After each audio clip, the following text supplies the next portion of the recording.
Hello, my name is Josh Atkinson, and you have once again stumbled upon my oil painting YouTube channel.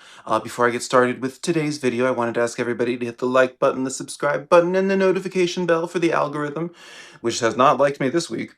Anyway, today I will show you how I made this painting.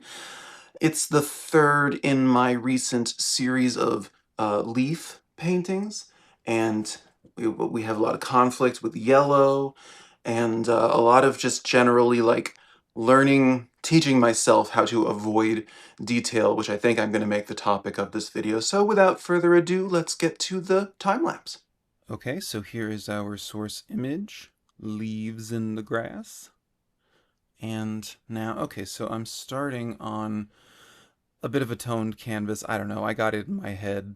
I get all these things in my head looking at successful people on YouTube. I'm like, maybe I should tone the canvas, and maybe that'll be the key to me, selling all my paintings at bougie galleries in New York.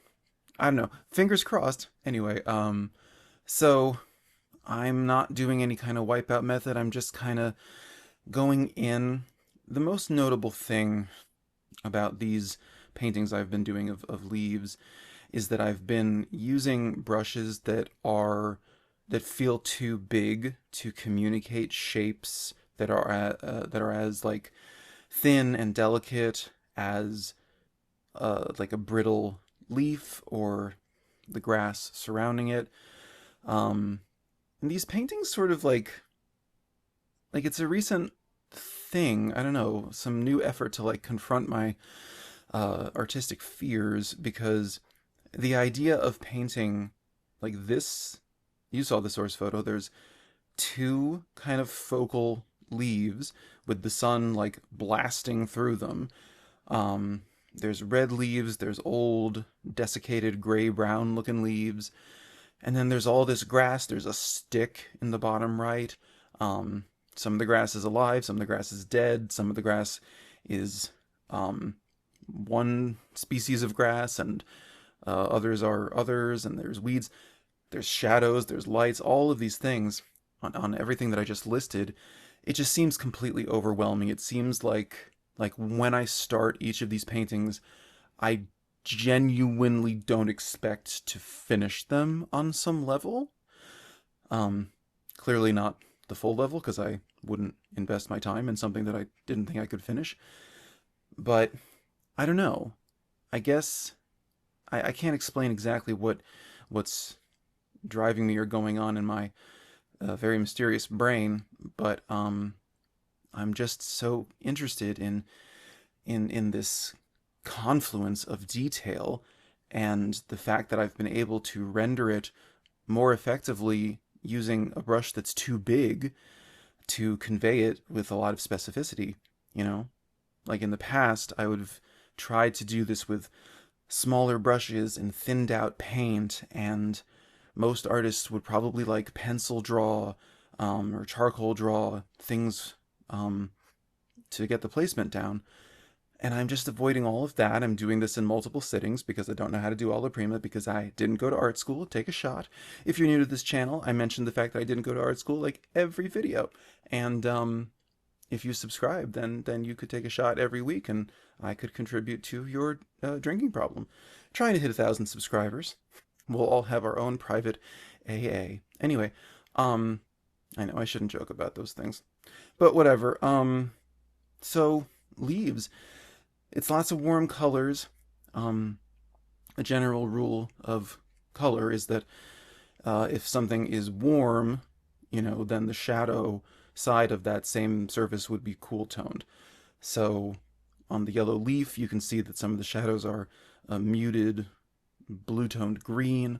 On the more quote unquote brown, which just means orange, leaf, I've made the shadows out of um, uh, orange plus blue, but also sometimes it's enough to just darken the orange with a dull red, because orange is made of yellow and red, so I went in with probably like Indian red. That's always a good dull dark red.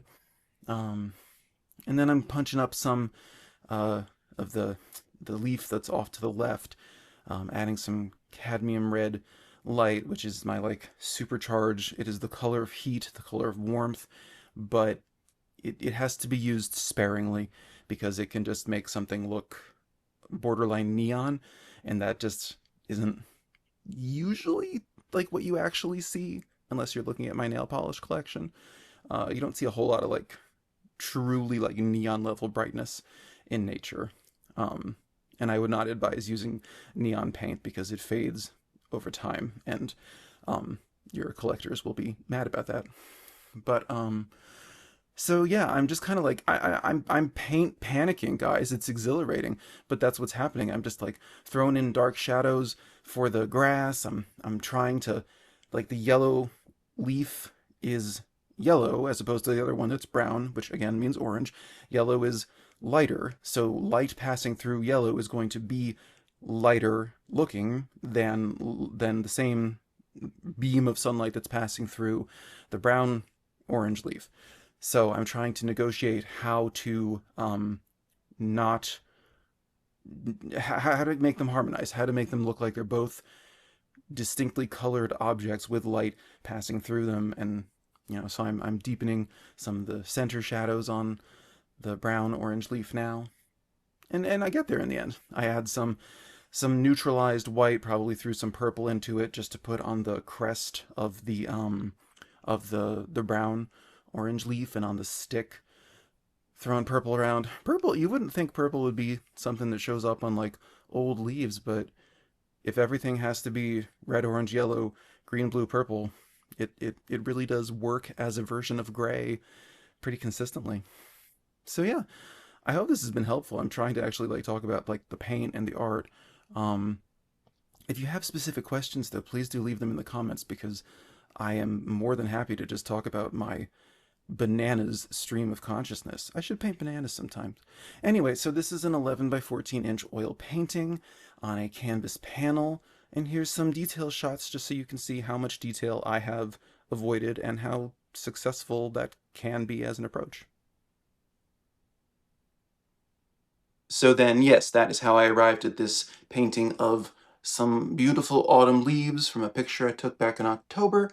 My friend and collaborator from the last video, Sawdust, called these still life scapes, which I think is kind of perfect. So might just be stealing that. Thank you. Anyway, here we are. We got lots of, detail avoided, yellow conquered, all is well in the kingdom. I want to say thank you for the 8 new subscribers I got this week. I've been doing YouTube shorts and the subscriber count was bumping up like 30 per week, but then this past week YouTube said no, and what can I say? I can say you could check out last week's video, my first collab with Mr. Sawdust here, or the previous week where I did a more conventional portrait of a very young Andre Leon Talley. But also in this series, a couple weeks ago I did this autumn leaf, and I did this autumn leaf on some gravel. So anyway, it's about leaves. They're freeing me up. All right, I will see you in 7 days with, I think, a landscape, believe it or not, like with like land that's, more than a square foot. Don't judge me. All right, so I'll see you in 7 days. Enjoy the land and the leaves and the trees until then. Okay, bye-bye.